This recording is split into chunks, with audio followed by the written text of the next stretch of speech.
ওরে আমার ছেলে, তোর এই অবস্থা কেমনে হলো? হাল্ক, দেখ আমার ছেলেকে কে যেন রাক্ষস বানিয়ে দিয়েছে।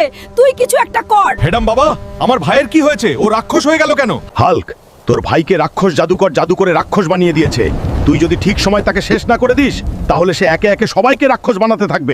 নিশির পেঁচা, তুই কই গেলি? আমাকে এখনই দক্ষিণের কালা পাহাড়ে নিয়ে চল।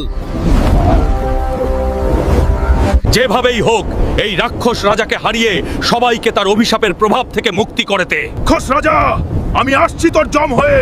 এই রাক্ষস রাজার সৈন্যরা, তোরা আমার সামনে ময়লা ছাড়া আর কিছুই না। তাড়াতাড়ি তোদের রাজাকে ডাক। হাল্ক, তুই আমার রাজ্যে এসে ঝামেলা করছিস, আমি তোকে ছাড়বো না।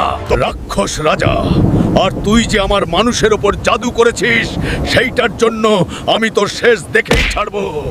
হাল্ক, তুই আমার সামনে কিছুই না। আজ থেকে আমি সবাই রাক্ষস বানিয়ে আমার রাক্ষস সাম্রাজ্য গড়ে তুলবো।